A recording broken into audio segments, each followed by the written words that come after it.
मोदी जी अपना हार देखकर साफ बौखला चुके हैं। चाहेंगे तो आपका नाम क्या हुआ भाई साहब? मेरा नाम मोहम्मद इमरान हुआ। हम छात्र राजद के यहाँ के विश्वविद्यालय उपाध्यक्ष हैं। कहाँ का? विश्वविद्यालय, मिथिला विश्वविद्यालय के उपाध्यक्ष इसी छात्र राजद यूनिवर्सिटी का? के। जी जी। अच्छा, बहुत अच्छी बात है।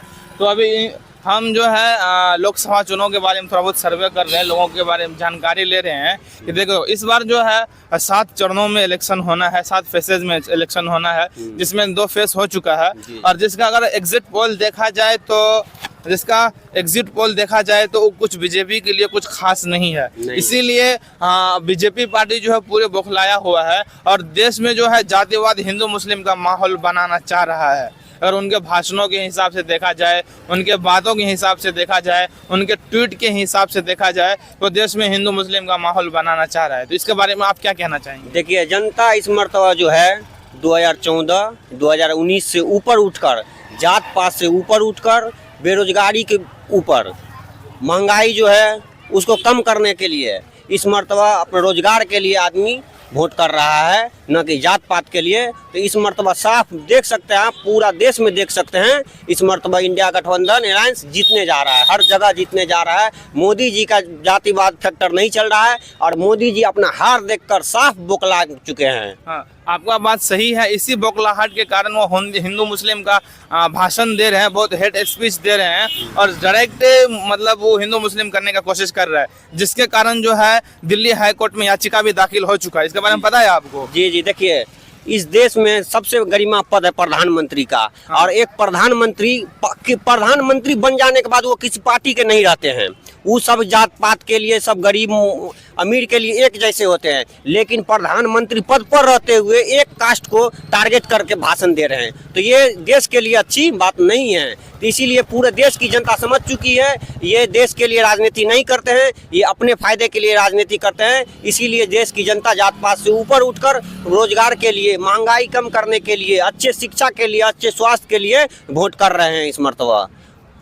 चलो, बहुत अच्छी बात है। आप तो कह रहे हैं कि मतलब जात पात से उठकर कर रहे हैं, लेकिन अभी भी बहुत सारे लोगों का माइंड सेट है कि वो जात से निकाली। अभी बहुत सारे लोगों का ऐसा भी माइंड सेट है, वो बोल रहे हैं कि अगर पेट्रोल 1000 रुपये लीटर भी हो जाएगा तो हम खरीद लेंगे, बट वोट मोदी को ही देंगे। तो इसके बारे में आपका क्या कहना है? देखिए, उसका तो कुछ कह नहीं सकते हैं, उसके दिमाग में गोबर घोर के रखा है, तो उन लोग को भी समझ में आ जाएगा, समझे ना। तो आपको क्या माहौल देख के क्या लगता है, इस बार कौन आने वाला है? इस मर्तबा महागठबंधन आने वाला है, इंडिया अलायंस मजबूती के साथ आने वाला है। और जैसे कि राहुल गांधी ने कहा है कि हम देश में जब हमारी सरकार बनेगी तो 30 लाख युवाओं को सरकारी नौकरी देंगे। और हमारे नेता आदरणीय श्री तेजस्वी प्रसाद यादव ने कहा है और हमारे नेता करके दिखाया है। जैसे कि देखिए, 3-4 साल, तीसरा चौथा साल हो गया और हमारे नेता बोले थे कि हमारी सरकार आएगी तो हम नौकरी पर देंगे, 10 लाख नौकरी देंगे। हमारे नेता ने सब मात्र 17 महीना सरकार में रहा और 5 लाख युवाओं को रोजगार दिया। आप देखिए, महागठबंधन की सरकार टूटने कितना महीना हो गया, एक भी युवा को रोजगार नहीं मिला और पेपर एक मरतबा एग्जाम हुआ, वो भी पेपर लीक हो गया। कितना पैसा में पेपर लीक हुआ, ये छुपा नहीं है किसी से। तो हमारे आदरणीय तेजस्वी यादव जी ने बोल दिया है कि अगर हमारी सरकार बनेगी तो हम 30 लाख युवाओं को रोजगार देंगे और 70 लाख नए वैकेंसी निकालेंगे और 1 करोड़ युवाओं को पूरे देश में रोजगार देंगे और करके दिखाएंगे हमारे नेता। देखो, एक हमारे नेता जो कहते हैं वो करते हैं। चलो, बहुत अच्छी बात है, आप बहुत अच्छी बात बताए। और ये पेपर लीक वाला जो मसला है, हम इसके बारे में वो लोग बोलते रहते पेपर लीक, ये पेपर लीक होता कैसे, वो बताइए तो हमें थोड़ा। कैसे होता है? जो मंत्री विधायक घपलेबाज होते हैं, सरकार के संरक्षण में सब करते हैं, सब सरकार का मिलजुल रहता है, सब पैसा जाता है, वहीं से पेपर लीक होता है। नहीं तो हमारे नेता भी तो शिक्षा मंत्री, हमारे नेता के पार्टी में शिक्षा मंत्री थे, 3 मरतबा एग्जाम हुआ, एक बार पेपर लीक हुआ? कहीं भी मामला आया पेपर लीक होने का? क्यों नहीं आया? हमारे नेता आदरणीय तेजस्वी यादव इसके प्रति टाइट थे कि हम बिहार के युवाओं के साथ गद्दारी नहीं करेंगे, नाइंसाफी नहीं होने देंगे, तो नहीं होने दिए। और देख लीजिए, एक मरतबा एग्जाम लिया, कहाँ से कहाँ चला गया।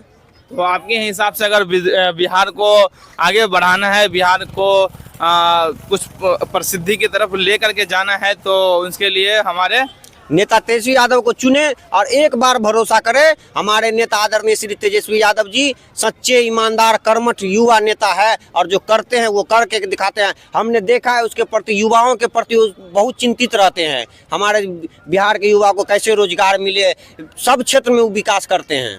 चलो, बहुत अच्छी बात है। भाई साहब बहुत अच्छी बात बताए हैं। तो भाई साहब का आपका भाई साहब का राय और भाई साहब का बात आपको कैसा लगा, आप कमेंट करके ज़रूर बताइएगा।